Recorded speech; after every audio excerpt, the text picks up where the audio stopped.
It's my pleasure today to introduce two amazing speakers. I am going to introduce the first one first, and then just before Nnimmo Bassey speaks, I will introduce him in more detail. Our first speaker is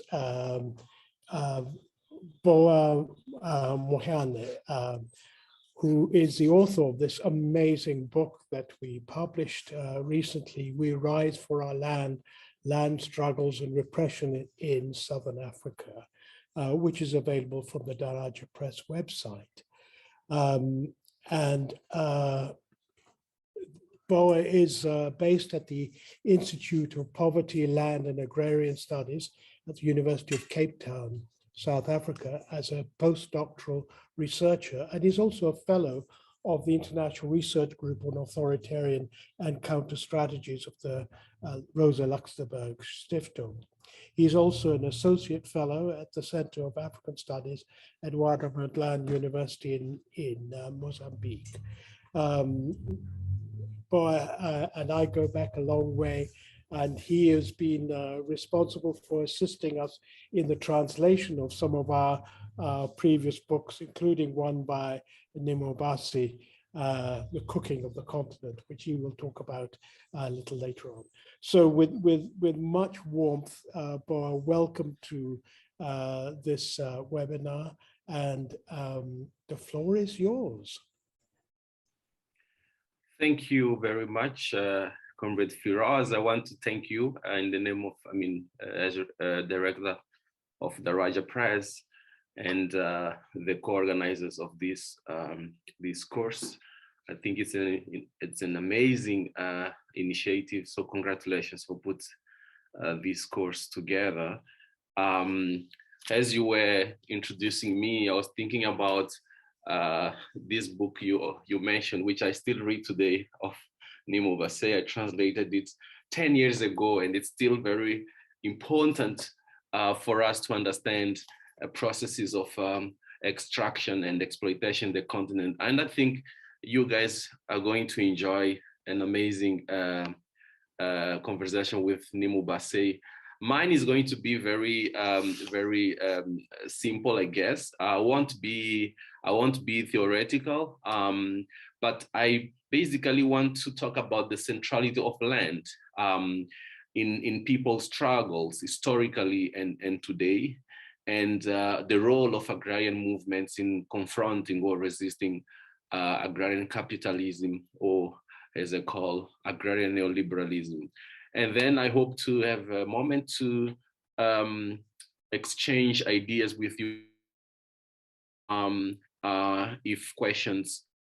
I'd like to start by talking a bit about myself as, in terms of my positionality, because I think that is important to locate where we are in terms of, how we approach knowledge and how we approach science. So I consider myself to be a scholar activist, and I apply a scholar activist perspective in my work.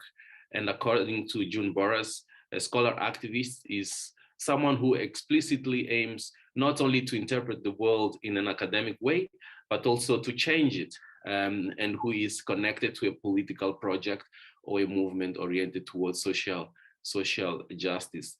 So I do my work very closely with agrarian movements, very close to UNAC in Mozambique. I'll talk a bit more about UNAC later, and also Via Campesina and other movements.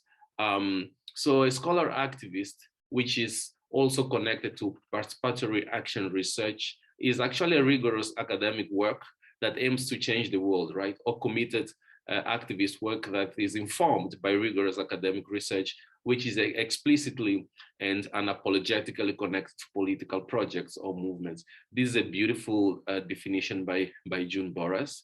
And our comrades and Mwalimu, professor, teacher, Issa Shivji, tells us that by practice, the rule of engagement with comrades should be emotionally sensitive, socially, comradely, and politically connected to the working people. So it's about objective work, rigorous, but not necessarily neutral. So this is where I position myself in relation to the work I do. In this slide, I would like to bring you or take you back to, some centuries ago. I think this I don't know how much you are aware of the ways in which the African continent was conquered by the European continent, especially through the arrival of Vasco da Gama in the Cape, and then up to Mozambique on his way to India. And I'm bringing this because I think this marks a key historical moment where our continent was exposed to invasion, exploration, and later exploitation, which led to what was known later as colonialism, right? So these images, these images illustrate for me that very long historical process. Often, when we talk about resistance in the continent, we talk about the struggle, armed struggles of the 50s and 60s, but we forget that the process of organizing our people to resist invasion is as long as the invasion itself. So these three figures represent some of those leaders who resisted invasion. Nzinga Mbandi in the territory that is today known as Angola, Ngungunyan in the territory that is known today as southern Mozambique, and Chaka Zulu in what is today KwaZulu-Natal area in South Africa. These are just a few figures of resistance that preceded the resistance struggles that are known mostly in literature and at schools today. These figures and images actually represent the affirmation of colonialism, right? Colonialism as a political project of Europe, of course, it initiated later after the actual invasion. So the photo or the image in your far right is actually what is known as a Berlin Conference in the 1884, 1885, when the major imperial powers met in Germany to divide Africa among themselves, of course, according to their own interests. So that's how today we have the configuration that we have in the continent, most of which we did not even resolve after processes of independence. This photo right below is Cecil Rhodes, who had a plan to connect Cairo to Cape through a railway. Of course, that railway would serve nothing more than capital, right? To move from the continent. Resources from the continent to Europe. And of course, the processes of struggles against colonialism that were then represented through armed struggles. I think a key moment is the Mau Mau rebellion of the 1950s against the then British power in Kenya, which in one way or another I think inspired other processes elsewhere in the continent. But what is important in all of this is that the Mau Mau rebellion or uprising was basically composed by the peasantry, and is what I want to discuss with you today about the role and agency of peasants in the continent. Am I going too fast? You can just tell me if I'm going too fast. Now, this was another moment in the mid 50s, early 60s, when thinking and action was brought together towards a political project of decolonization.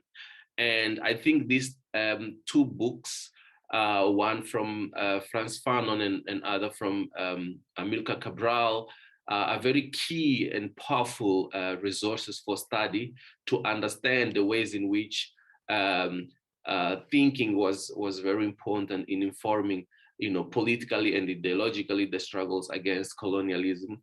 And of course, these thinkers had a Marxist approach, but they did not, of course, apply it without making it meaningful for the conditions, for the material conditions and historical conditions of the continent.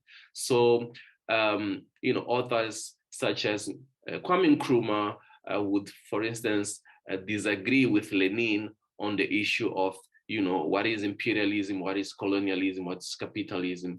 And he said that, for instance, neocolonialism was the last stage of imperialism, to make the point that the colonial project in Africa has not ended with the end of the colonial rule, right? Which is a point that I will pick later when making sense of processes of land grabbing and penetration of agrarian capital in our continent later.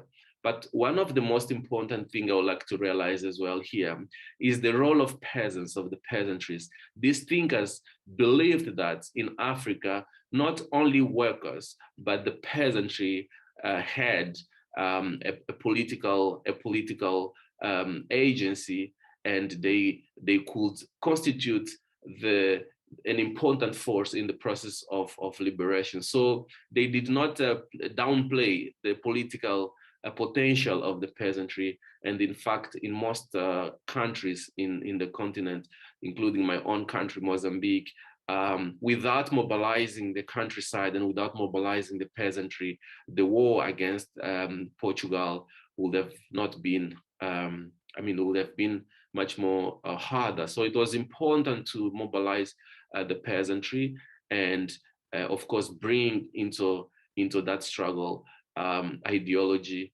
and political direction. And so I think, for the interest of time, I'm not going to go in details about these three, for me, important thinkers, but I will encourage you to sort of try to read their works, to sort of understand well what I mean by what I've just shared, right? So in Mozambique, for instance, the idea of the national liberation against the Portuguese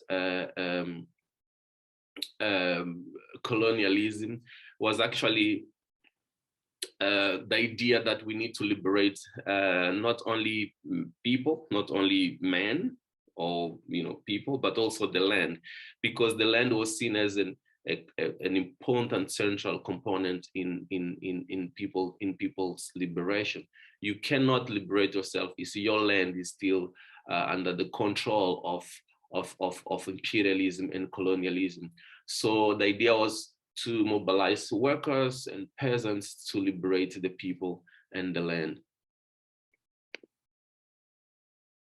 Okay, so that was sort of an historical context I wanted to share with you so that we understand my key argument here, which basically is that the land struggle that we see today and the composition, the political composition of rural and land-based movements is not disconnected from longer processes of of struggles, right? So what today we see as agrarian neoliberalism in the context of convergence of multiple crises is, in my view, a continuation of the same colonial project, of course, taking different forms. And if you read, for instance, if you read the report by the World Bank, I think it was in 2008, as you can see from the cover, you can understand how, for instance, land and agriculture was perceived as key for the penetration of capital, of course, in correlation with other processes, extractive processes such as mining of mineral resources and so on and so forth. So we have seen what Sam Moyo calls a new scramble for Africa, and it's new. It's new in the sense that it takes a different form. It's not new in the sense that it hasn't happened before. So it's a scramble of a new type, if you like, which of course involves a lot of dispossession, eviction of people, and violation of human rights. And this has been exacerbated, or it shows a very high peak around the 2007, 2008, where the world was hit by the food crisis, as well as other crises such as economic crisis and an energy crisis. And of course, all these things have intensified processes of neoliberalization, right? Which in Africa, after the processes of independence was sort of initiated through economic adjustment programs, which basically forced the states to adjust their policies towards liberalization. So these are some cartoons that express actually what I'm describing. These two, I think, they're included in Nnimmo's book because they were drawn by a comrade of ours from Mexico. I was trying to locate it in the book, but actually it was drawn specifically to be included in Nnimmo's book. So it's a great coincidence that actually we have Nnimmo today. So of course, what we see is a resource rush in the case of Mozambique, where, as I said you before, it's not only agriculture, it's also plantations, it's also mining, and also big dams, irrigation systems, conservative projects, biofuel production, even ecotourism, which some could believe it is progressive. It's actually part of a bigger plan to control people's resources or the commons. So for me, this synergetic resource grabbing is a continuation of a colonial project and imperial project that has not ended in the African continent. And of course, this has a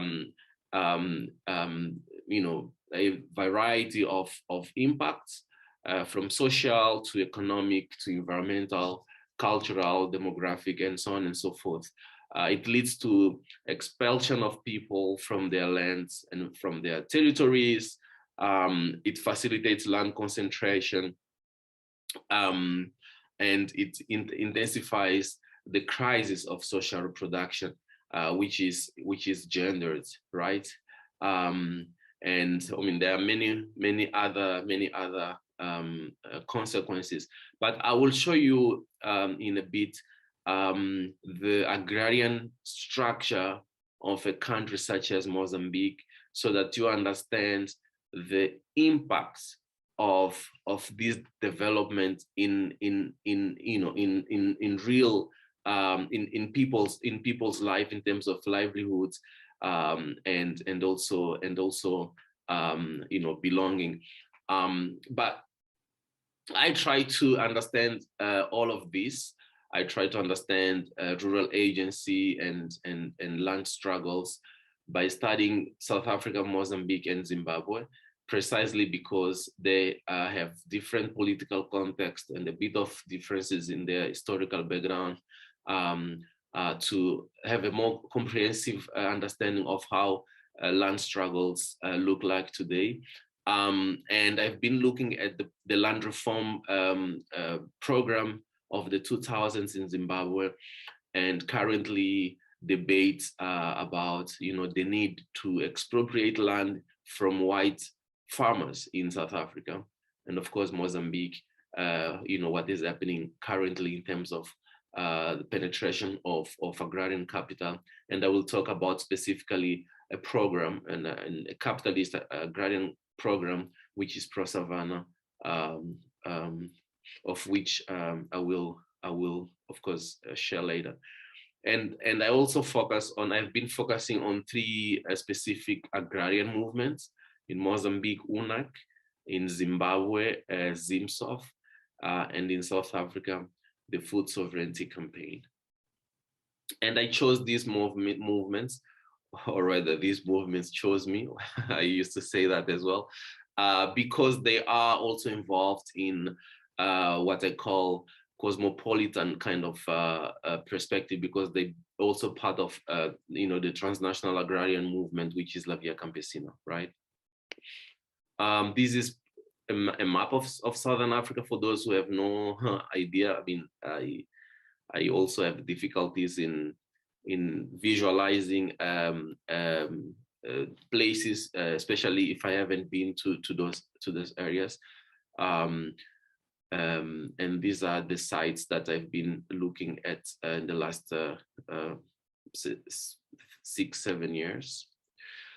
So let me now share about Pro Savannah, which is a project that was proposed for Mozambique in the area called Nacala Corridor, central northern Mozambique, because it's believed that that region has the same agroecological conditions like the Brazilian Cerrado area, where in the 60s or 70s, Brazil and Japan initiated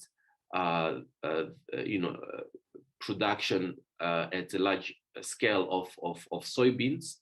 So it's a soya kind of area today, which has devastated biodiversity there, expelled people, entire communities, especially indigenous communities from the area, in order to boost Brazil agribusiness sector. So they wanted to replicate that in Mozambique, and it was introduced around early 2010, I think, to sort of replicate that, and also to introduce GMOs technologies and all of these things. The issue is that that area is home for more than 4 million people. It's the most fertile area in Mozambique, and also it's quite equipped with infrastructure, which of course will facilitate the motion of capital, if you like, the movement of capital in that area at the expenses of millions of Mozambicans. So this has been resisted for by UNAC with its allies from different sectors beyond the agrarian, right, and beyond rural. The idea was that Brazil would provide agribusiness technology and know-how. Japan would take care of export and also bring money into the project, and Mozambique will definitely bless the project by providing land. Now, the Mozambican agrarian structure today, as we speak, looks like this. We are almost 30 million people. 81% of the economically active population work in the agriculture sector. Agriculture contributes to the GDP with 25%, which is quite significant, because in agrarian societies, this is normally the case, unlike industrial societies where agriculture tends to contribute very little to the GDP. Mozambique has 36 million hectares of arable land. Pro-Savannah was aiming at occupying 14 million hectares of land. So almost, you know, less, a little bit less than half of what is available for everybody to cultivate. And small-scale food producers, or peasants, if you like, cultivate 7% of the land, and the industrial sector cultivates only 3%. So this is the reality that agrarian capital wants to change and shift the agrarian structure, so that the big agrarian capital can dominate the agricultural sector, and free the peasantry from the land, or expel the peasantry from the land. And a variety of international actors, World Bank, IMF, and northern governments, and so on and so forth, have been actually putting too much pressure into Mozambique government to actually allow capital to penetrate, which of course it will impact tremendously the livelihoods and home for millions of people. So these are some photos where resistance to pro-Savannah sort of were captured in various moments and various places. I have to say that I was part of the No to Pro-Savannah campaign, and this explains my scholar activist approach, because while I study this process, I also act actively in this, which of course it's what, at least for me, gives me a sense of you do academic work for what purpose? I don't do it for the purpose of doing career. I'm not a careerist. I do it in the purpose of, feeding into a process of transformation, right? So I also participated actively in the campaign against pro-Savannah. And finally, in July 2020, pro-Savannah was declared dead by the governments of Mozambique and Brazil after almost a decade of struggle, of social movements and the peasant movement. And you can see, we don't see Brazil here in this photo. We see the Minister of Agriculture in Mozambique on the right, and the representative of the person on the left was in 2020 the Japan ambassador in Mozambique. So they announced that pro-Savannah is not conditioned to be implemented because of the pressure, right? The social pressure and political pressure that was put on them. As I was saying, Brazil is not in this picture because due to the changes in political environment in Brazil, first through the impeachment of Dilma Rousseff and then the imprisonment of Lula, the new government, of course, just they were not interested in Africa anymore, which those are the contradiction of the left, which was played very in the favor of the peasantry in Mozambique, because Brazil was a key element in pro-Savannah as well. This is another case study that I follow, which is Shashe in Zimbabwe. Remember, I told you I've been looking at the land reform in Zimbabwe. So this is a case I'm looking at, in which a group of land occupiers, before the state declared land reform, have occupied a former farm, a cattle farm, which was owned by a white commercial farmer. So they kicked him out and they built a new kind of revitalization. So to what was before one, mono sectorial sort of economic activity was transformed into a vibrant agroecological village, which today hosts more than 4,000 families. They shared land. They've put together processes of producing a diversity of grains and vegetables and small animals and stuff like that, which is today a very vibrant kind of a village, which is Shashe. And the case I'm looking at in South Africa is a small, is not very common that in our field we study churches, right? But churches in South Africa are the second, is this, faith-based organizations have land, right? Control huge tracts of land in South Africa. Not even the state, the South African state has as much land as churches. In some cases, churches provide land to the state for social projects and so on and so forth. So Wuppertal in the West Coast in Western Cape Province, provides a very interesting case in which residents of a church mission are actually confronting the church to democratize land and asking the church to take care of the souls but leave material stuff outside of the church and Bible business. So it's very interesting the ways in which churches also collaborate with capital, right? Because churches in South Africa, as I said, represent what we can call landed elites as well, right? They are landed elite. So they are confronted by a group of they called the Concerned Moravians, with a part of the food sovereignty campaign. So it's a very interesting case also to look like in order to understand land struggles today. So I will be concluding slowly. I wanted to bring here the issue of something is wrong there, but the issue of land and culture, right?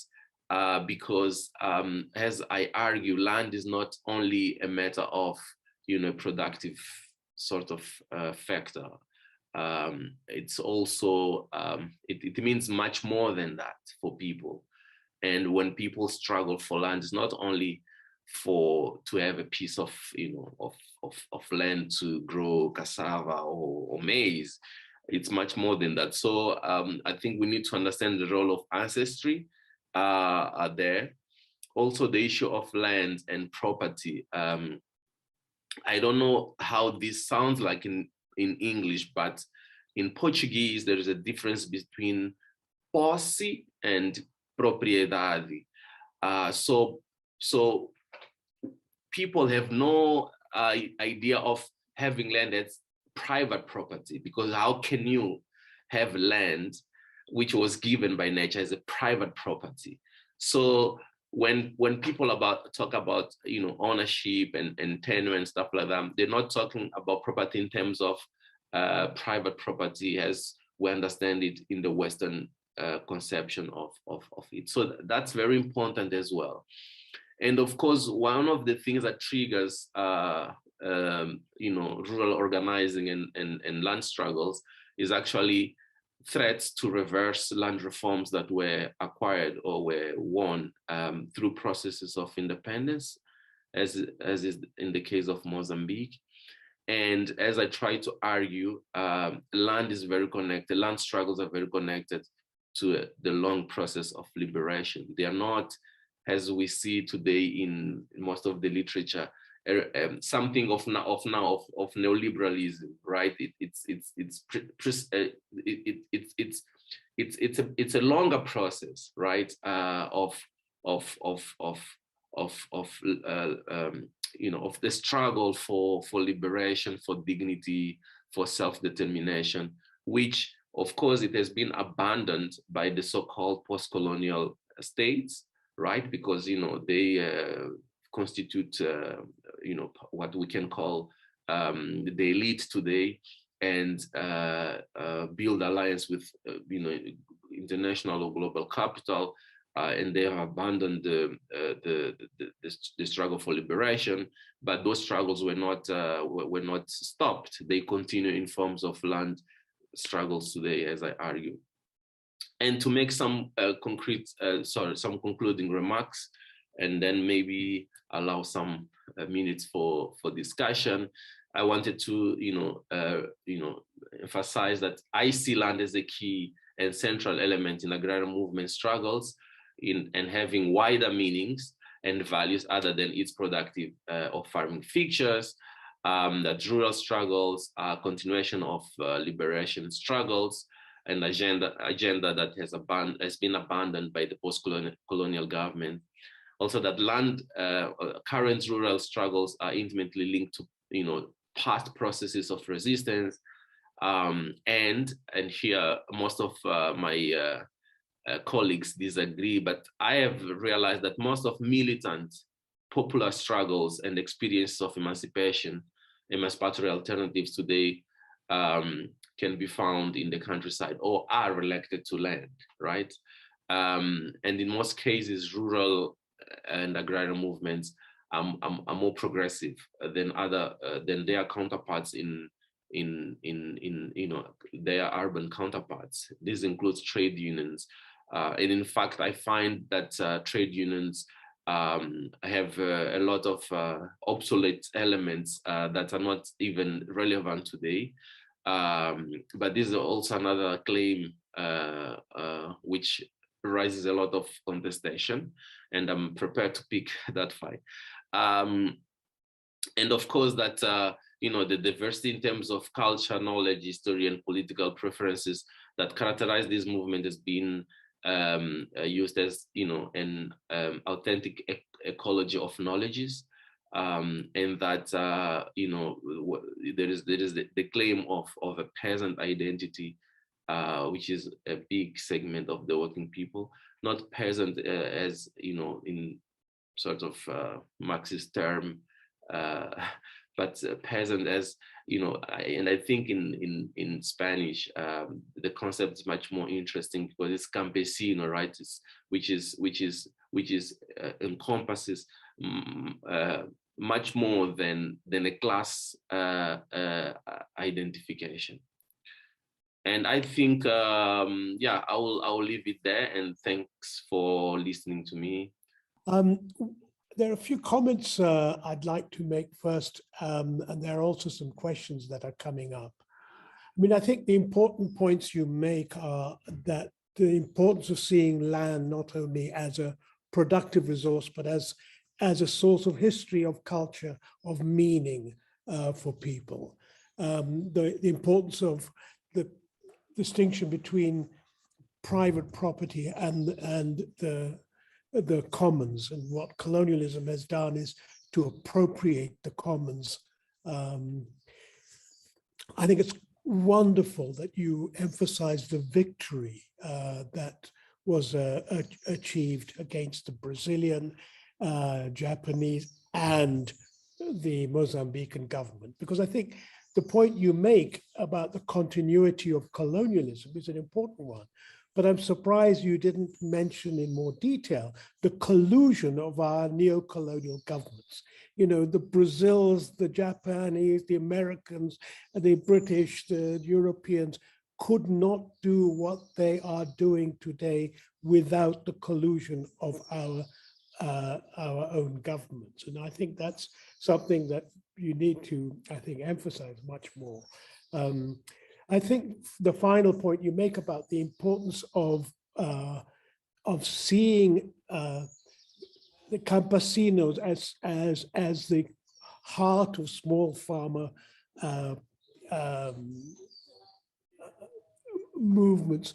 I think the term peasantry is inappropriate because it has this European and other roots of feudal as a relation with a feudal estate.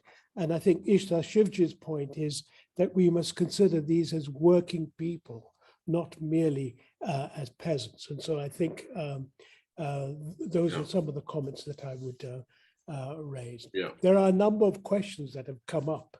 It always amazes me how many questions we get.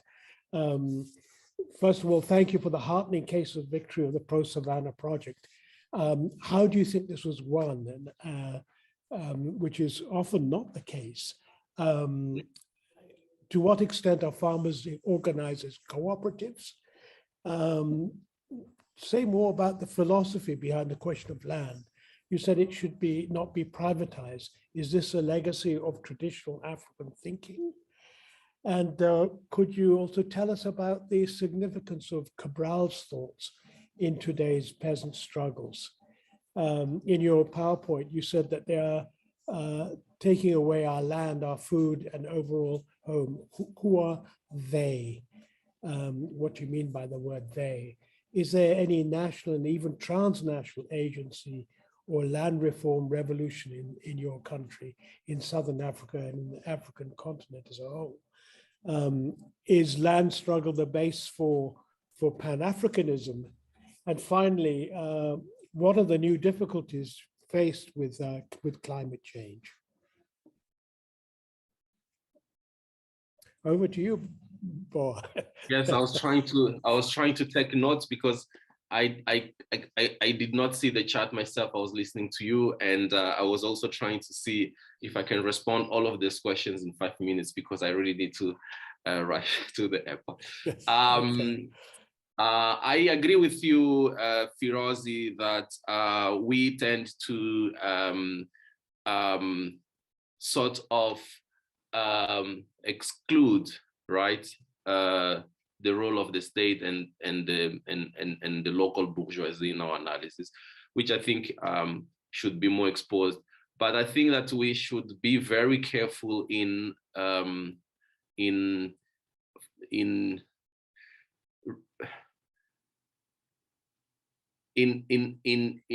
downplay the real power, right?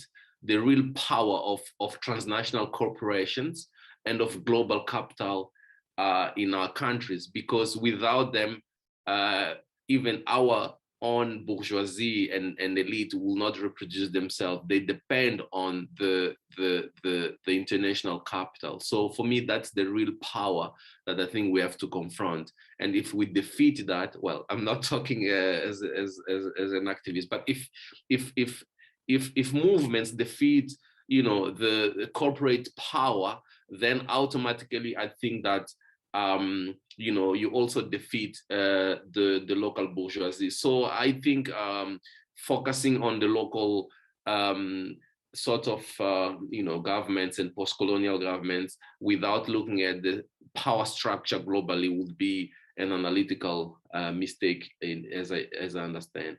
Pro-Savannah was in fact a very rare case of success for peasants organizations, but it was not just an accident that it was defeated. It was like almost a decade of a combination of tactics and strategies and alliances and exposing the government and exposing the capital and traveling to Japan, traveling to Brazil, mobilizing public opinion, media, putting a bit of propaganda, as well as a bit of populism, which was important. But this is a discussion for other day. But I've been arguing,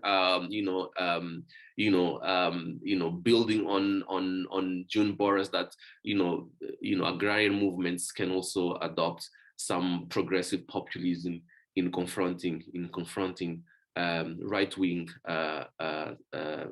power. But this has nothing to do with today's chart. But I wanted to say that in the struggle against Pro-Savannah, a degree of level of populism was very important. For instance, in ignoring that within the peasantry there are differentiation and speak in one voice as if the peasants were homogeneous. That was strategic, because if there wasn't a class alliance between the various levels of the peasantry, including middle peasants, the struggle would have been different, definitely. I'm not romanticizing, philosophy, African philosophy around land out of the blue. This is not like, it's not romanticization. It's actually, if you do a deeper research, you will of course understand that the ways in which the relation that people have with land goes way beyond privatization, right? So and I think there are resources that also argue that way. I think Cabral is still very much useful today. And I think, of course, we will have to take his teachings and put them into context. But one of the things that Cabral was very, in my view, important was the issue of incorporating culture, right, into processes of struggle, right, and the issue of like we have to think as well as we have to act, but incorporating culture in the process. And I think that is pretty much still very useful, not only in Guinea-Bissau, but elsewhere in our continent. The quote I put that they took everything, it was a quote, it was actually a direct quotation of someone who I interviewed, who was saying that the companies, the elite, they took everything. So that responds to what they is. I really think that I will have to leave it there, Firoz and dear colleagues, because I really need to rush. I'm sorry for this, but I thank you once more for the opportunity that you gave me to be with you, and congratulations once again for the initiative. Bob, thank you very much for taking time to be with us. Well, it is actually an extraordinary honor for me to introduce Nnimmo Bassey, a friend, a comrade, and someone who I have a great admiration for. Nnimmo Bassey is the director of the ecological think tank, Health of Mother Earth Foundation, with its head office in Nigeria. He's an architect, a poet, a writer, an environmental justice advocate, a preacher. His books include To Cook a Continent, Destructive Extraction, The Climate Crisis in Africa, which we published when I was at Pambazuka Press, and Oil Politics, Echoes of Ecological War, which we published at Daraja Press. He has a regular blog post, which can be found at nnimmobassey.net. I could speak for an hour or so to really give you a flavor of about who Nnimmo is, but I am sure I don't need to. Many of you will know it, and no doubt that when he speaks today, everyone will get a sense of this extraordinarily important individual who has made so much happen in our continent. So Nnimmo, a very, very warm welcome to you, and the floor is of course yours to speak about the cooking of the African continent. Thank you so much, Firoz, and for your generous introduction. It was also a big pleasure listening to Boa, and of course we had to let him go to go somewhere else. His voice is very important in the struggles for the liberation of the continent, especially for understanding the underlying forces that are keeping our people down, people and nations down. I thank all the comrades who are putting this together. I thank also the interpreters. I will be speaking, as Firoz has already said, on cooking, the cooking of a continent, which happens to be the title of my book that was published by Daraja Press and Fahamu also. So we'll be talking about the cooking of a continent. the whole idea is that Africa has had the unfortunate position of being right in the center of the world and being so accessible to the whole world, from west, from east, from north, from south, anywhere you can reach Africa, and you can just take a boat and sail around the continent. And so Africa has had pressures from every direction. And the other thing that made Africa rather vulnerable was that by the time Africa came into the clash with the Europeans in colonialism, the continent had developed nations and kingdoms that had very, I would say, without being nostalgic or without being romantic, some nations and kingdoms that had very strict rules. In other words, places where people respected Mother Earth, respected nature, respected one another, and crime was extremely minimal. And so there were people who trusted another person's humanity, as captured in the African concept of Ubuntu in South Africa, or Etu in Nigeria, which means living the good life was not about accumulating capital, but about respecting the next person and your neighbor.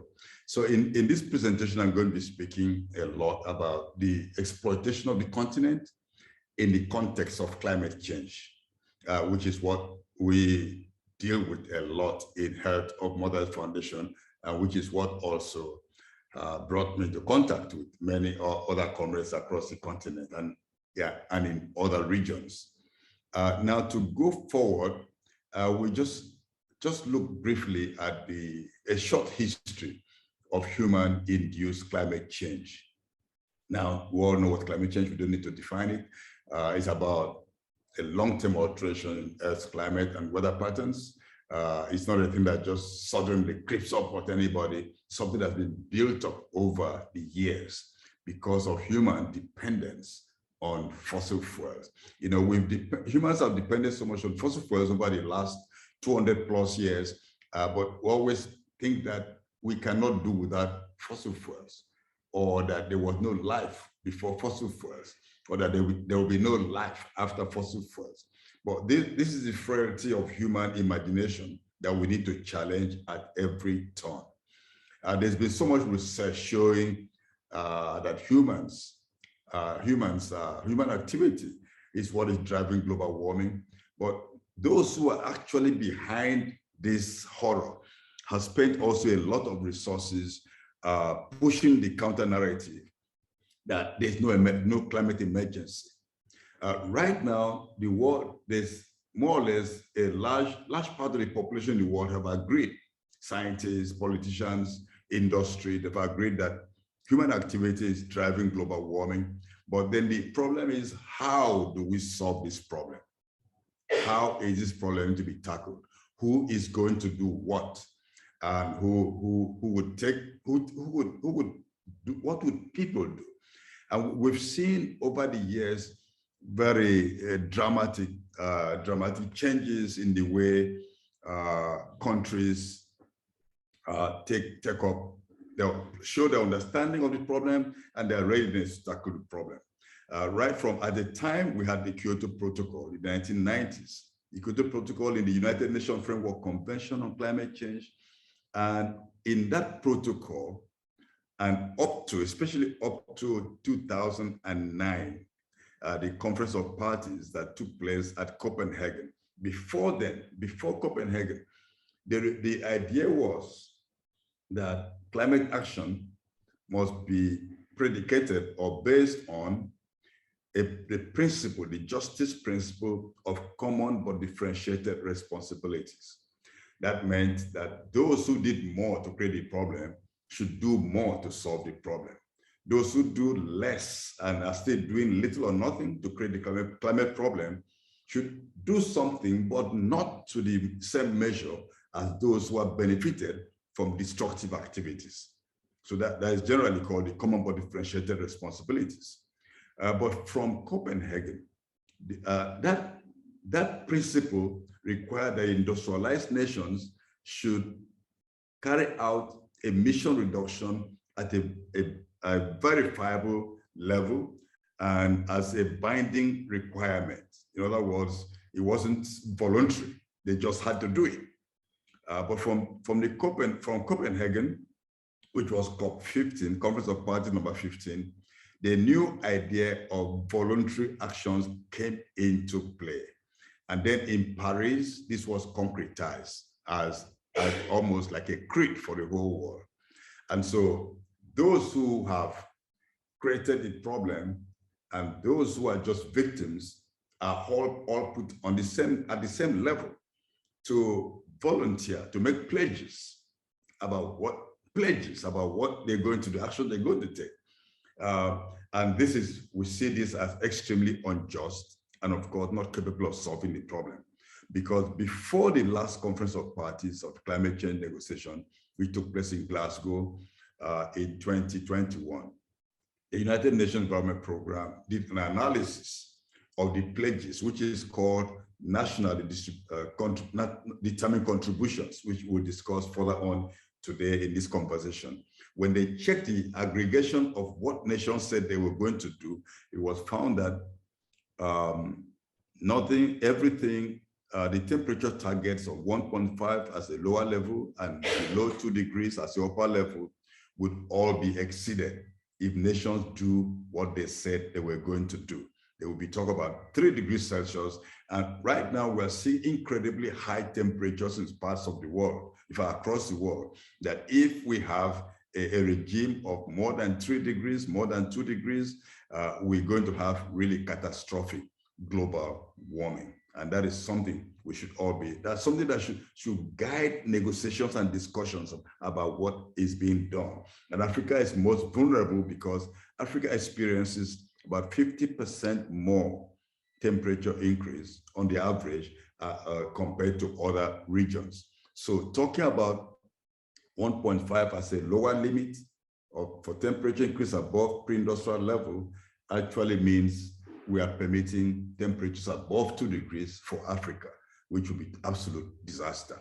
Now, the map I'm showing on the screen is about the per capita emissions by 2009, when Copenhagen Accord was drawn up. If you look at this chart, you find that the big polluters per capita, Australia, United States, Canada, Russia, European Union. These are the big ones. Come to Africa, you could point at South Africa, then you go to Brazil, Japan, and Korea. Of course, India having in per capita a small footprint right there. So this is important to see that the entire African continent, apart from South Africa, there's little or nothing. In fact, right now, it's generally agreed that the contribution of a greenhouse gas from Africa into the atmosphere is less than 3% compared to what is coming from everywhere. Then cumulatively, the historic emissions, you can see from the bubbles that we have over the map. Again, not little or nothing from Africa, as I said, about 3% or so. But the big chunk of the pollution is coming from the United States, followed by the European Union, followed by Russia, followed by Australia, India, China, Japan, Mexico, and Brazil. Again, Africa is just there to bear the impact. Now, this map shows distribution of impacts. It shows virtually that Africa is totally crushed by the impacts. And if you remember the earlier chart we showed, Africa has contributed little or nothing. So now, when we talk about climate justice and insist on those who have contributed most to do the most, I believe it's just a simple moral question, because to pollute and continue to pollute and continue to insist on the mode of production and consumption that has created this problem and not being ready, without being ready to change, then it means that Africa is being cooked. So this is what cooking the continent, part of what cooking the continent means. It means the world, the industrialized, polluting world is moving ahead, cooking the continent, seeing Africa for nothing except as a source, a storehouse for resources. We're emphasizing this fact. Now, Comrade Boa shared this photograph of Cecil Rhodes straddling the continent of Africa and just riding roughshod across the continent in the pre-colonial period as well as in the colonial period. And so we remind ourselves about history, because if we lose our memory or if our memory is damaged, then this affects certainly the way we relate to our material base. And also, if you lose wisdom and don't learn from the past, then we cannot see the way into the future. And this is extremely important consideration as we move forward. Now, the climate negotiations themselves are nothing but colonial frameworks, very colonial talks. It's not a level, certainly not a level playing ground, if you agree with me. I'm sorry you cannot see my face. We had a loss of power over here for a period of time. I hope you see my screen. So I want to request that you kindly look at the screen that I'm sharing, because there's little I can do right now to elevate the illumination where I am, unfortunately. So the United Nations Framework Convention promotes negotiation between state parties and in a very unfair and neo-colonial scenario, and now transferring the burden responsibilities on the victims of global warming. And these are mostly peoples and nations in the global south, and especially in Africa and small island states. Again, the major driver of global warming is the burning of fossil fuels, transportation, in production, and in other many other ways by the polluting countries. And the polluting countries, you can see the chart. The producers of crude oil. I know some may say, well, Nigeria should be on this chart, but Africa is actually Africa is on the chart somewhere. But these are the major ones: the US, Saudi Arabia, Russia, Canada, China. And then in terms of consumption, it's almost the same. You have US, China, you have India, you have Russia, and you have Japan. And this goes on. So in a moment, I want to underscore the fact that climate change is a failure of capitalism. Climate change is a failure of market environmentalism. In fact, this is what has prolonged the lack of action when countries meet to negotiate and discuss about what is to be done. Market environmentalism has elevated profit and exploitation of nature above any other consideration. Right now, when the world is more or less agreed that climate change is caused by human activities, especially burning of fossil fuels, what we're hearing from the corridors of power is that technology will solve the problem. In other words, you can suck out the carbon from the atmosphere by one means or the other. We'll talk a bit about this. And doing that would now keep you can maintain your mode of production and consumption and believe that technology would fix the problem. Again, the fatality of this kind of imagination is very evident, because none of the solutions being suggested is proven, and all are dangerous and will still fit into the lopsided geopolitical power structure in the world. And so climate change continues to create a lot of harm, and the impact on the continent of Africa is high, extremely high, and alarming. And the solution is not about nature-based solution as being paraded in official circles, which again means commodification of nature. It actually means deference to nature, learning from nature, and changing the system. And that is not a cliche, it's not just a slogan. Now, this map illustrates both the potential for fossil fuel extraction from the continent of Africa, refining capacity, and also the potential for more reserves being discovered and taken. But what really attracts me to this map, and which I want to share with us, is to remind us that most of the fossil fuel resources on the continent are attracting infrastructure from the continent that aids exportation of the resource. For example, a country like Nigeria produces a whole lot of crude oil, exports a whole lot of crude oil, and imports a whole lot of refined products. And currently, the argument by the government of Nigeria, the government of other countries like Uganda, like Senegal, Namibia, Botswana, and Kenya, where new oil is being found, the argument is that Africa needs to use this resource to develop, needs to meet up with what the global north have achieved. That they use this resource to do that, we have to use the same resource to also catch up with what they've done. It actually sounds like a very nice argument, but the logic must be tested by what will be the impact if you utilize this resource. How would you use this resource, continue to use this, continue to exploit it without looking at what is going on at the scenes where these resources are being extracted currently.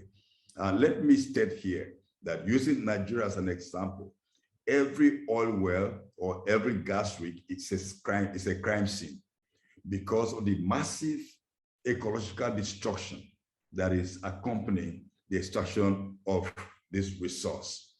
The argument by our politicians that we have a right to extract and pollute, just like others have done, is a kind of denial of the fact that the oil age is coming to an end. The oil age is coming to an end. The billions of dollars being promised the continent would not change the fact that this is a time for Africa to take leadership, to leapfrog and leave this dirty means of production and go into where the world is going to move into. The world is moving in a different direction. We can't wait to become the cemetery for internal combustion engines that will be dumped on the continent when the other continent move away from dependence on fossil fuels. I do know that the Russian war on Ukraine and accompanied with the blocking of food is creating a lot of stress on the African continent as well as other places, especially Europe also. But sadly, the European Union has seen the war in Europe and the blocking of the pipelines between Russia, the gradual blocking of the pipeline between Russia and the rest of Europe as an opportunity to open up the taps on the continent of Africa. And so we are finding investors getting interested in searching for crude oil or extracting crude oil, drilling in Okavango, in Namibia and Botswana. And they're looking for offshore oil and gas of Senegal, planning to extract from Uganda and transport to Tanzania. We'll talk more about that. And happily, we're seeing a lot of resistance in South Africa to seismic explorations being pushed by corporations like Shell and others. We see social forces, the fisher folks and others, communities, people of faith coming together to resist the move to extract fossil resources off the coast of South Africa. Now, at a time when the world should be moving, winding down this kind of civilization, we're seeing increasing plans to invest about 230 billion within this decade to be invested by corporations in Africa, and about 1.4 trillion US dollars to be invested by 2050 in the fossil fuel sector. So we can see that while the world says we know what's created the problem, there's a denial when it comes to taking the real action. And who would suffer the impact? It's still the African continent, number one, followed by small island states, unfortunately. Now, the argument by politicians that dependence, extraction of crude oil will change the situation is actually very easy to debunk. Number one, a country like Nigeria has been extracting fossil fuel resources since 1958 in commercial quantities, exporting this, and we still have a very huge deficit in terms of energy accessibility by majority of the people. And so 10 more years, 20 more years of dependence on this fossil fuel resource would not change what you could not change in 64 years. This is true. And then the sector is not a high employer. It employs only about 1% of African workforce right now, the fossil fuel sector. In fact, most of those who work in this sector in Africa are contract staff who don't have long-term benefits from the transnational corporations. Equally, we note also that only about 5% of the investment in the sector is actually done within the African economy. And in terms of fabricating the equipment, in terms of other things, staffing and so on, 95% is done outside of the continent. So the continent is simply staying as a colonial source of raw materials, just as it was before colonialism and what it was during colonialism and what it still is today. It's most unfortunate, and that we have very reliable natural resources that we should actually be moving to. And let me just mention this about investment in fossil fuel as a way of helping the economy. Take the example of Ghana. When Ghana found oil and gas, there was a lot of celebration in that country, and those of us who are working to limit the expansion of this dirty and harmful energy resource or source, warned the comrades in Ghana that look what is going on in Nigeria and elsewhere would happen in your country. And they said they thought they could do a lot more transparent way of handling the revenue and all that. But the oil business, it's not about the revenue. You have to think about life, about the people. But the revenue is also important. Take the example of Ghana. There's a very strange agreement with those who are developing the gas that Ghana would take $250 to $500 million per year of gas. And if they don't take it, they'll still have to pay that money to those who are extracting the gas. So you pay for the gas, whether you want it or not. Now, if that is not colonialism, I don't know what else can be termed colonialism. And now the pipe dreams that has been pushed by the Ukraine-Russia war and by insistence on oil corporations to continue extracting from the continent without any sense of responsibility and without caring about what happens to the environment or the people. Now, now in Uganda, oil has been found in the Hoima area around Lake Albert, and there's a plan to build a 4,000 kilometers pipeline that would go from a pipeline that is about 1,400 plus, that would go from Uganda to Tanga in Tanzania. And this pipeline will be heated about 10 times because it's carrying very heavy crude to keep the crude moving on the pipeline. And it's passing, as you can see on this map, by the western boundaries of Lake Victoria, which is the largest freshwater lake is in the continent. Now, this pipeline would impact about 40 million people who depend on the Lake Victoria water basin. And if you have leakage or some other problems, that would devastate agriculture, food production, devastate freshwater systems, and create a lot of problems. So this is a pipeline of trouble, it's not an innocent pipeline. And one of the drivers of this pipeline, the Total Oil Company, they call themselves Total Energies. This kind of change of nomenclature is a way of diverting our attention from the fact of what the corporation really do. France has made a decision not to extract fossil fuels anymore in France, but a French corporation like Total are still roaming the continent looking for fossil fuel resources. Now, coming to Nigeria, there's been a plan to extend the West African gas pipeline from Nigeria to Ghana on all the way to Morocco and to Europe. Now, this pipeline project has been on for a very long time. It's been moribund, more or less, but with the war in Europe, it's getting more attention that you can get gas from the Niger Delta to Europe through Morocco. Now, you may be sold the idea that this would help to feed the gas needs on the continent, but you can be sure that wherever this gas pipeline branches to any country, it's going to feed transnational corporations and the main target is to go to Europe. So pipes across the continent are nothing more than pipe dreams. Now, let's go back to our discussion about temperatures and how it has been going from Kyoto to Copenhagen to Cochabamba, Paris, Glasgow, and this year is going to Egypt. Now, as I said earlier, Copenhagen brought about a regime of voluntary emission reduction, and countries can just put on the table what they think is convenient to do at a time when the entire world is facing a crisis. Now, progressive governments clearly saw the failure of the voluntary system. And so Colombia hosted the World's People's Summit on Climate and the Right of Mother Earth in Cochabamba, Bolivia in 2010.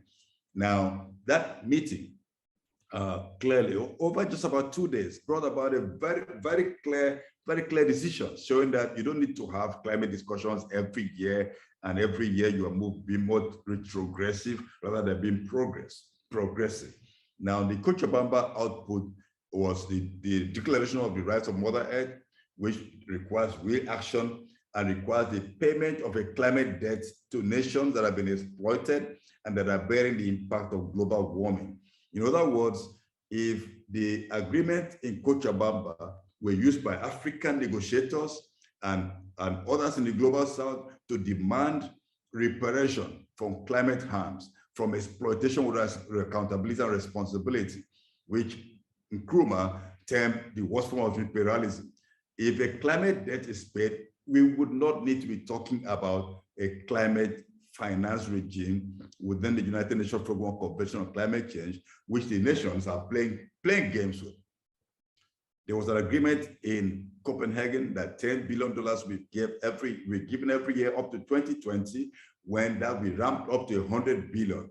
Even now, we still talk about $100 billion per year, but that is not forthcoming, except as loans, but not as what needs to be put on the ground to assist nations to take climate action, build resilience, and adapt to the impact. And so without any real climate action, Africa is still being open to extreme destruction. And one good example is what has happened on the eastern border of Southern Africa, where cyclones have been hitting with greater ferocity and intensity over the last few years. Remember in 2019, when Cyclone Idai hit Mozambique and Tanzania and other countries in that region, and over 3,000 lives were lost in one cyclone, and property worth more than $2 billion were destroyed. Now, we've been having cyclones almost every year since then, including this year. We had drought in Madagascar. We had drought, famine, almost like famine, food shortage in Madagascar, drought in part of South Africa, and this has not eased off at all. So the stress continues, and the world continues to move on with voluntary emission reduction, and they're calling the meeting coming up in Egypt as the African COP. And I want to say here that it's a disservice to call that COP, Conference of Parties, an African COP. We've had COPs everywhere around the world, in Latin America, in Europe, in Asia. It was never called the Asian COP, the European COP, the American COP. But now this is the 5th time. Some people even say this is the first time the COP is coming to Africa. This is the 5th time the Conference of Parties will be held in Africa. It'll be held in Nairobi 2 times, it'll be held in Morocco, and now we're going to, it'll be held in South Africa, and we're going to the conference moving to Egypt. Now, you call it African COP as though action will be taken to meet the needs of the continent. As long as we have a voluntary emission reduction that countries can do as they please, as long as the fossil fuel industry populate the corridors of the negotiation, as long as loss and damage has not taken central stage, as long as the big polluters are bringing what they call the net zero notion, then we're still going to see more and more of the same problem. Science clearly shows that you cannot burn the known reserves of oil right now. You can't burn them. You're going to drive the world, drive the planet, the climate beyond what can be into catastrophic dimensions. But still, more investment is still going on in this sector. And it's going on in this sector because, let me shift to this now. The negotiation is tending to suggest that technology can solve the problem. And this technology is mostly solar radiation management in various ways, like pumping sulfates into the stratosphere, whitening clouds, pumping ocean water into the clouds to whiten the clouds. Some people suggest genetically engineering trees, that they can have forests of trees that are pure white to reflect, to create the albedo effect and reflect sunlight into the atmosphere, radiation into the atmosphere. Or you could fertilize the ocean with iron filings or some other elements so as to trigger algae bloom. Of course, also the carbon capture and sequestration or barrier of pollution. Now, none of this can have serious impact except it's done at a planetary scale. You can't do a small scale geoengineering except maybe to seed the clouds for rain. But if for climate moderation, you're going to carry out these exercises at planetary scale and in perpetuity. If anything happens to disrupt the plan, then what you try to stop will kick in again, and you're going to have that in dimension that you may not be able to control. And now, again, if this is being done by the current power brokers, maybe the rich industrialized nations, what is the guarantee that the impacts will be designed in such a way that it would be less, there will be less negative impact on the poor, vulnerable nations who are not engaged in these activities, in this kind of experimentation? There's no guarantee that that would happen, no guarantee whatsoever. And so if I'm the one to carry out this experimentation, this planetary experimentation, I'll do all I can to protect my interest before anyone else. And this is the reality. And this geoengineering is currently not being regulated. And there's so many other solutions that are coming up that are not regulated. And so there needs to be some regulation, there needs to be a moratorium on anything of this nature, because to unleash this on the world would mean very horrible consequences for vulnerable nations who don't have any part in it. But some people think also that the drive towards this kind of climate engineering may just be a drive for investment in equipment and infrastructure, not really carry out climate action. But if that is the case, that means a diversion of resources from where resources ought to be invested. And that would be a very sad thing, and a very sad thing to imagine. Now, talk about the carbon capture and corporate capture. Carbon capture. The New International magazine published in last month's edition, and I would like to read this extract from that magazine.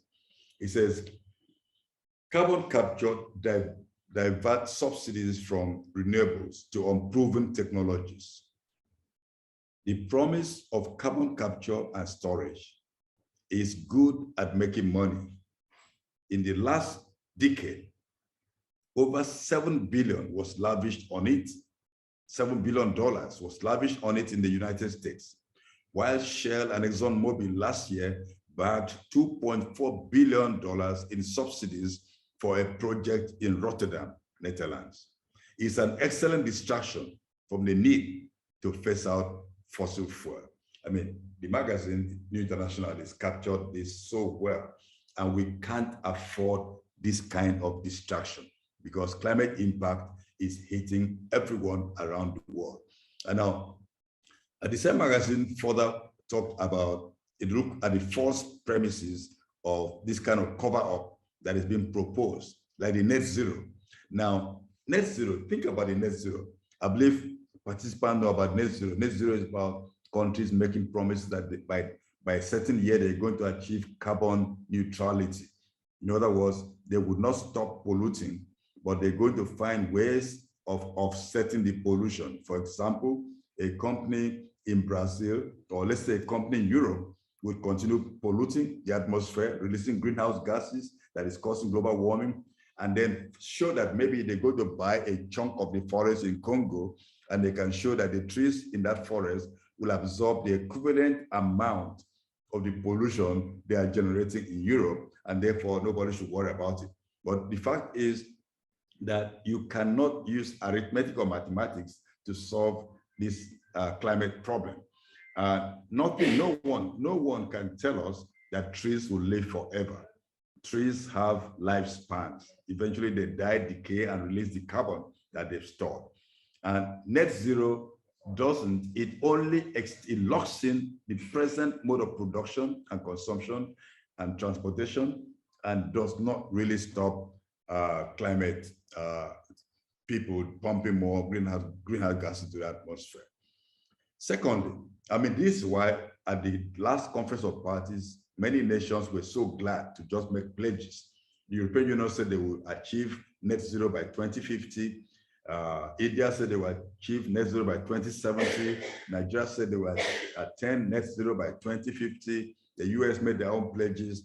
You know, when you look at political leaders making pledges that they're going to achieve neutrality, assuming the neutrality was even going to work by 2050, which is about almost 3 decades down the road.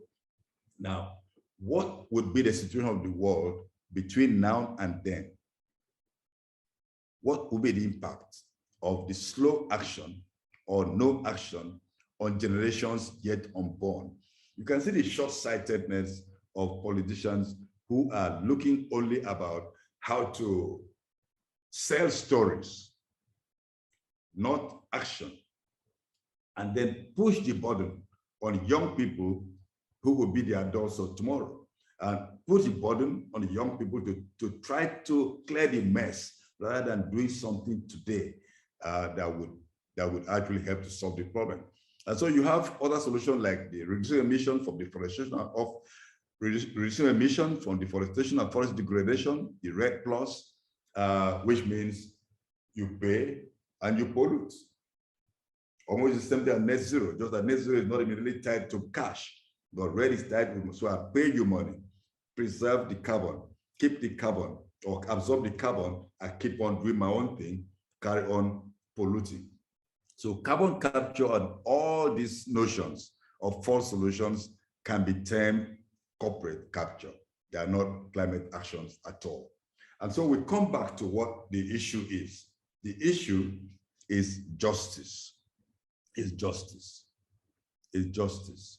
I remember in Copenhagen, the leader of the African negotiators, Ambassador Lumumba of Sudan, wept at a press conference and said, any temperature target above 1 degree would mean cooking Africa, setting Africa on fire.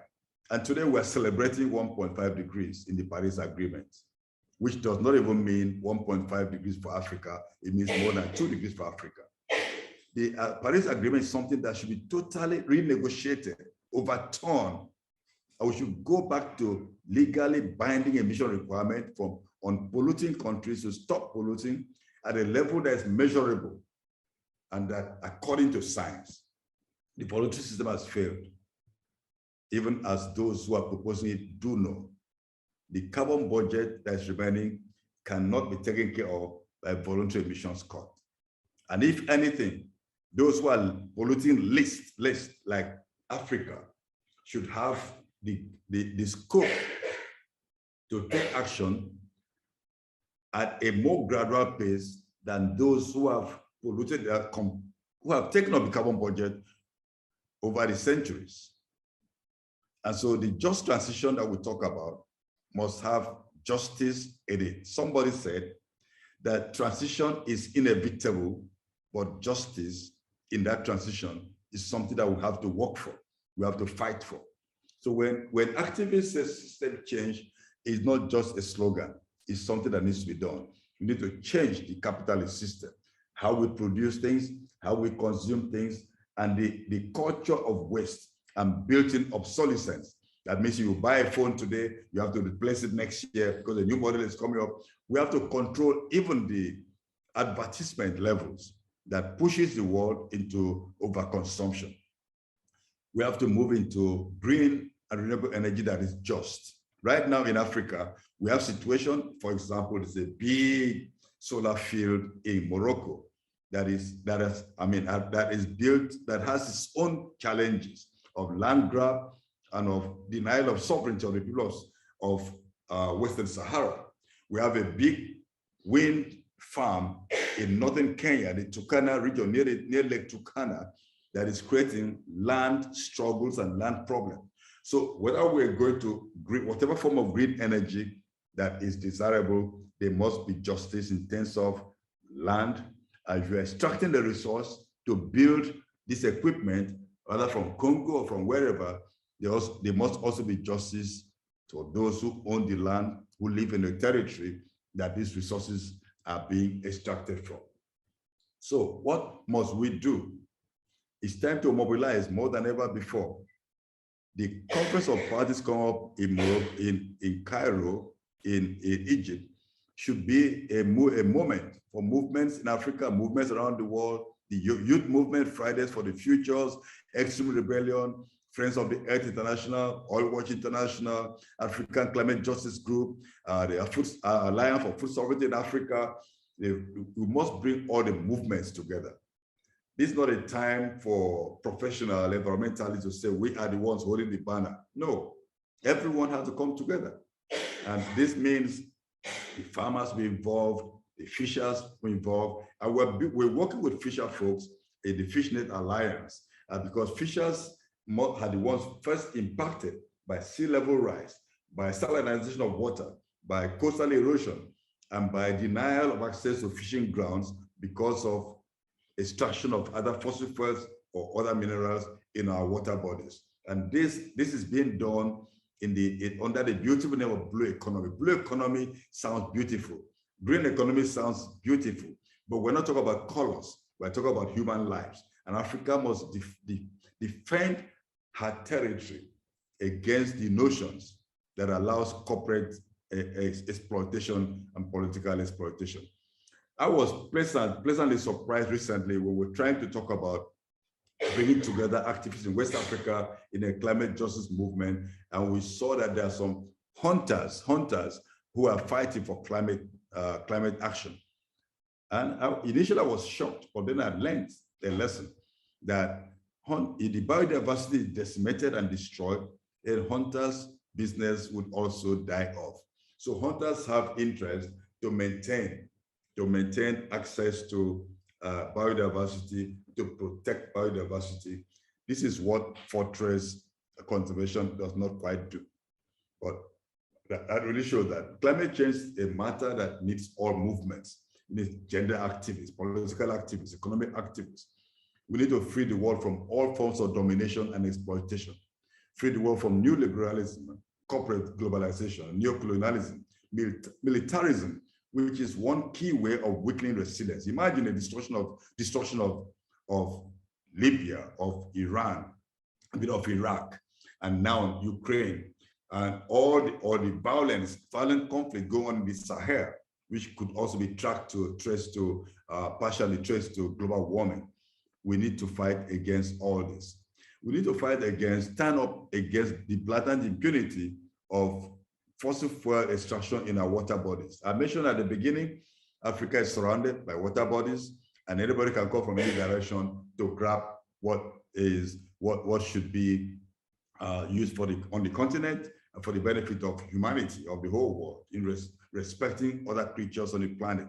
Now, let me mention about why the people in South Africa are doing very well, the fishers and the communities, coastal communities doing very well to resist exploitation or exploration on their coastline.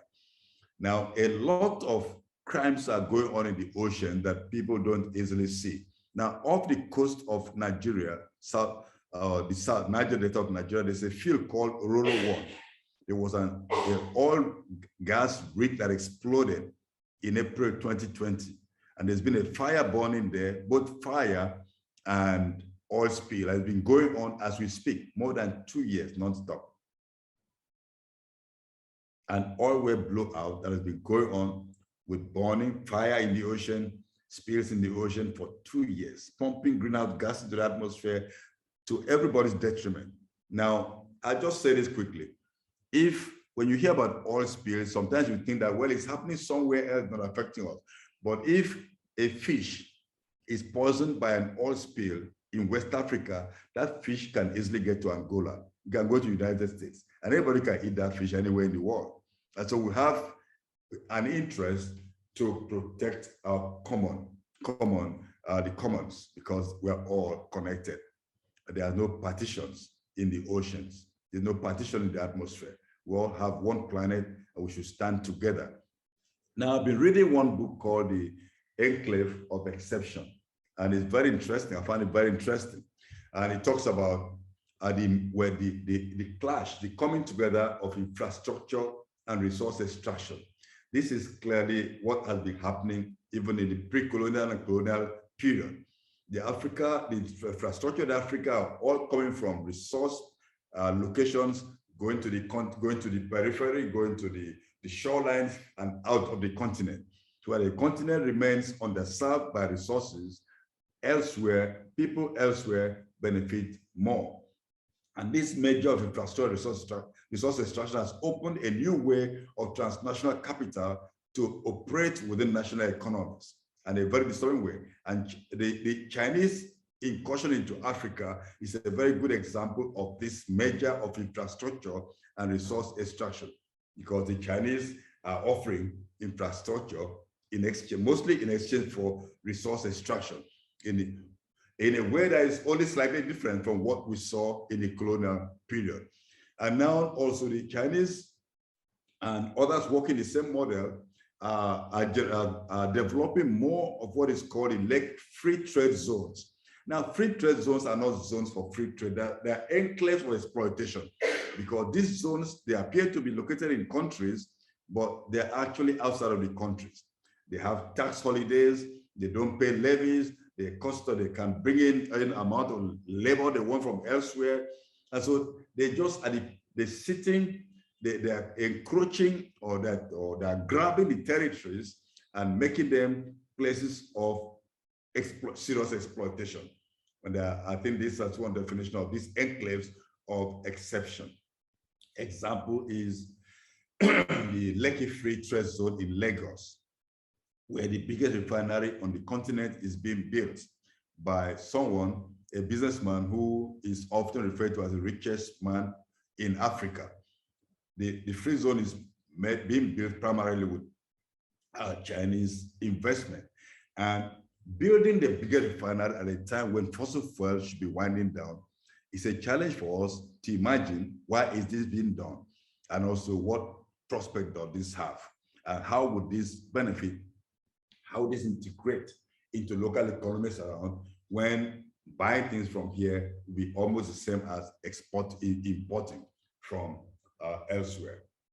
Now, just as I wind down my discussion, my conversation this morning, I want to mention a bit more. I'll talk about this in passing, but just talk a bit more about how we need to, for those of us in Africa, elsewhere, you must contextualize and understand your struggle.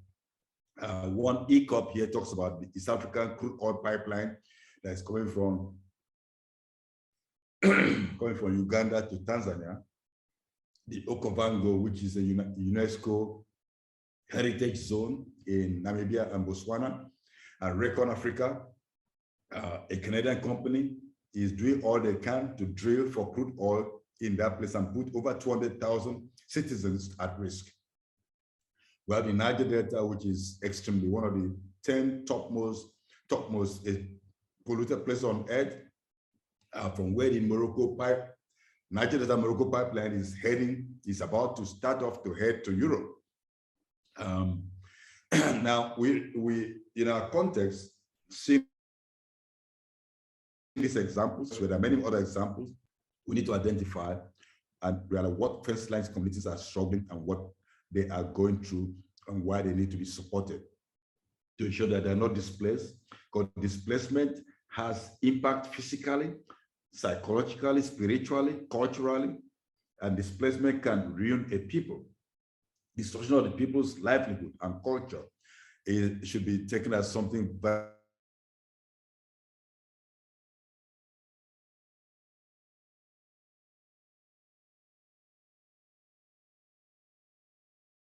one of which is the poverty.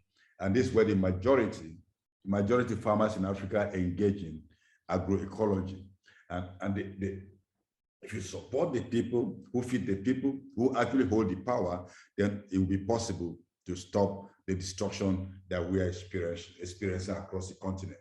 So it's time for, as the theme of this series of lectures is about liberation of Africa, we really need to do that very consistently and in total solidarity by understanding our own stories, owning our analysis, knowing our history and context, rejecting neocolonialism, promoting real climate action and climate champions. For example, the Ogoni people in Nigeria.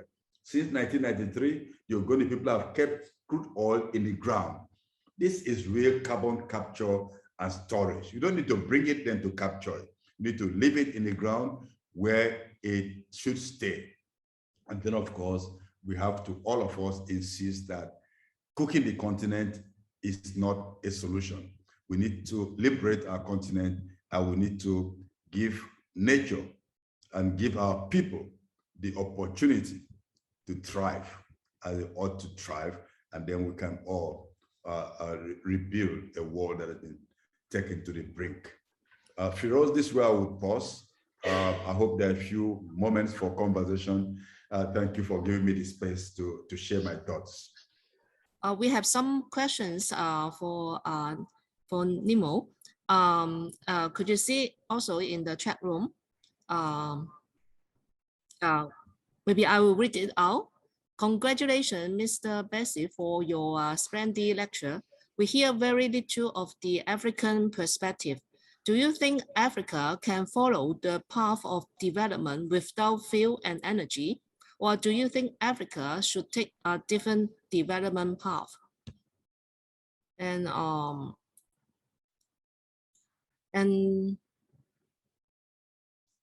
the second one, how do you fight the logic of capital? And question 3, what can small farmers do in the face of the climate change? Could you propose a coherent ecological paradigm that can also take care of people's livelihood? And some comments. As a new government, how to negotiate the change with old government? Scientists, activists, farmers are difficult to push the change. Is it possible to negotiate government with equality has new ideal governmental stuff? Okay, number 4, some people think Africa needs to industrialize so as to develop, but I think there cannot be any sustainable industrialization. What does the speaker think? Question 5, which country in Africa has a better policy on climate justice? Number 6, can Africa achieve food sovereignty without mainstream development paradigm? Question number 7, the last one. In your view, how can Pan-Africanism have an ecological dimension? Let me try to, Firoz was asking a question, I think I heard the question, it was about to what extent will our political elites actually push for justice? And that is a tough question because our political elites are busy parroting the positions of transnational corporations, of the exploiters. This is what really is very shocking. And they're publishing their opinions in Western magazines and journals. They're not even addressing the local population. So they don't publish on the local newspapers or magazines. So their mindset is to play to the gallery, to play to the same old exploiters, which is really sad. So this is a challenge we have. The unholy wedlock of a political elite with transnational corporation doesn't really allow them to think of the needs of the people of the continent. And so they buy the slogans that Africa has a right to use these resources no matter what.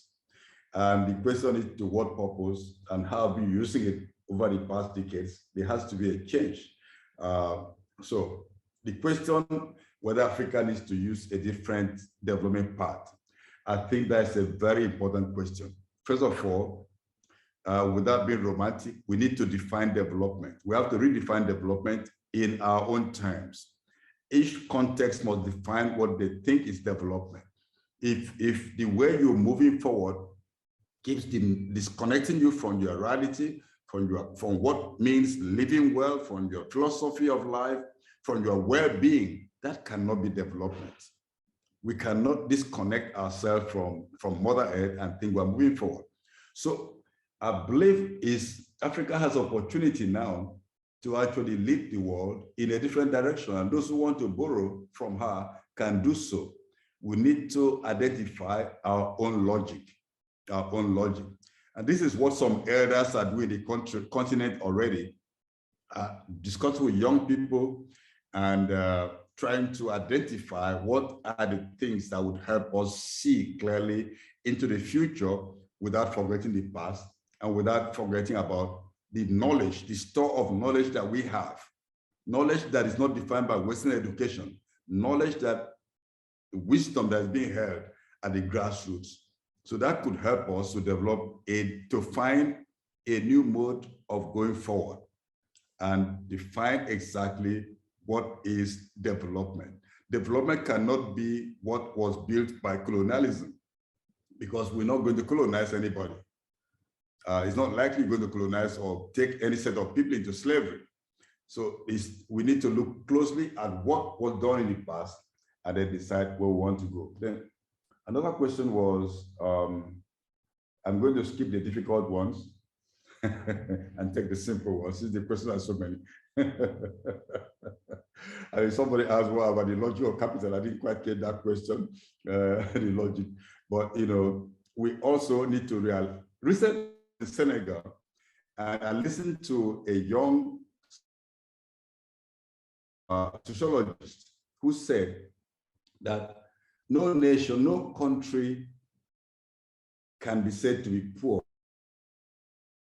So what I was saying is that we can't, just like we cannot use the GDP, gross domestic product, to measure the wealth of nations, we can't use capital to define which is a country or continent that is doing well. We have to rethink all those. The other question was about farmers and climate change. And I think really that our farmers hold the key to real climate action. Because most of them don't depend on artificial fertilizers. Artificial fertilizers are creating climate problems by destroying the soil and releasing greenhouse gases to the atmosphere. So agroecology, using natural ways, natural means of taking care of pests, taking care of weeds, and generally growing the crops, not just give us healthy food, it gives us healthy soils, and healthy soils absorb more carbon, and therefore tackle global warming. So this is where investment should be, supporting agroecology. Anything outside of that is creating more problems. Now, I was trying to take notes. Africa to industrialize, which country, food sovereignty. Food sovereignty is very key because when you produce foods in a way that is, food sovereignty is simply put, is about being in control of your belly. You're growing crops that grow well in your environment. You're using resources that you have. You are growing the crops that you need. Industrial agriculture has endeavored to reduce the number of crops that people depend on for food to just a handful of crops. Whereas we have thousands of varieties of crops and foods. And foods do define who we are to a large extent and what our culture is. And so food sovereignty is very key. Food sovereignty helps to cool the planet by using the method of cultivation that is healthy. Now, the final question I would like to attempt now, you can notice that my picture has got darker than it was before, just because I'm speaking now without power. And so having more years of fossil fuel extraction will not change that if we cannot do it now. Now, Pan-Africanism, can Pan-Africanism should it have an ecological dimension? Absolutely. Now, the African continent in history has been a continent that has thriving biodiversity, understands the logic of living in harmony with one another, understands that other species on the planet have they have rights to survive. In fact, right now, Firoz, we're working on a book of stories on climate change from the animal perspective. Animals are the character that's speaking, tell us what they're experiencing on climate change. This is the kind of thing that if we listen to nature, we understand we're moving in the wrong direction and we can help to retrace our steps. So what we need in Africa, Pan-Africanism must embrace eco-socialism.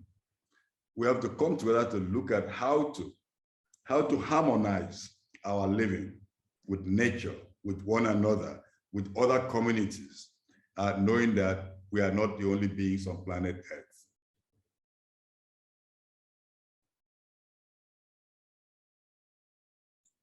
There is one more question. How can young people hold government accountable for failed policy implementation and demand for environmental justice? Yeah, that last one. And perhaps I could just add to that. Boa gave us a very good example of the victory against, because we need to know that there are possibilities. It's not all bleak. So perhaps you could give us some examples as well. Yes, the example of Pro Savannah in Mozambique is very inspiring. That the people stood very firm against that corridor that was copying a mode of production from somewhere else and trying to implant them without regard to the people. So that was a major success. Now, in my experience, I would the best example I have of success is the Ogoni success.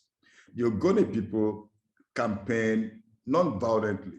Just that time, there were just 500,000 people population, 500,000 people, Ogoni people, because they could articulate their demands, what they needed, and they had good leadership. And they said, no, clean up our environment, don't keep on destroying. We need to have a say on what is being done in our territory. And even though the leaders of that struggle were killed by the Nigerian state with the connivance of transnational corporations, the success recorded in 1993 persisted today. Not one drop of oil is being extracted in Ogoni land. And the people struggle peacefully, collectively. And so standing together, solidarity is extremely important in any struggle. And then connecting with others in other countries, other territories to amplify and to energize that struggle is very important. So young people holding political leaders to account, very easy. Number one is most of these political leaders, they come for election every 4 years. If they failed, don't re-elect them, kick them out. If you can recall your representative before they finish their term, do so. I'm speaking to you now from the Niger Delta in Nigeria. In 2 days, we're having what we call the Niger Delta Convergence. And this convergence is bringing together politicians, traditional leaders, cultural leaders, environmentalists, the youth, the women, all coming together. And the whole idea is to forge a manifesto that politicians would have to endorse, and also to have a manifesto that can guide our work as social and ecological activists. So young people are the leaders today, not the leaders of tomorrow. They should be very active in articulating, having diagnostic conversations that uncovers the problems and also charts the path for the future, seeing that political leaders are not ready to look beyond 4 years. They're pointing at 2050, 2060, 2070, because they don't really have interest in the future. So now is the time to have this roadmap drawn by the young people, and young people can also contest political power. There's a movement in Nigeria called Not Too Young to Run. So young people can campaign for that. It's time for the streets to go into the state houses to make and also for the COP to come out to the streets so that we can have real solutions to our problems. Hey. Wonderful, Nnimmo. Well, if there are no more questions, we are now just gone 11 p.m. At your end, Jade? It's almost 11:10 p.m. in Beijing now, and we have over 1,700 viewers on Bilibili. So, and tonight, and we have the same problem. Suddenly the broke out of the electricity in Nnimmo's place and also in our place. So we have the same problem. We connect. So we share the ecological concerns and also try to find the alternative to the capitalism and also the climate crisis. So thank you very much for both the presenters. Thank you very much. Yeah, Okay. and thank you, Nnimmo, for a really excellent presentation. I hope that you will write this up for us so that we can reflect more detail on that. Thank you for taking time to join us today, and your thoughts make a major contribution to our understanding of what it means to liberate Africa. Thank you, Nnimmo. Thank you so much. Thank you. Bye-bye.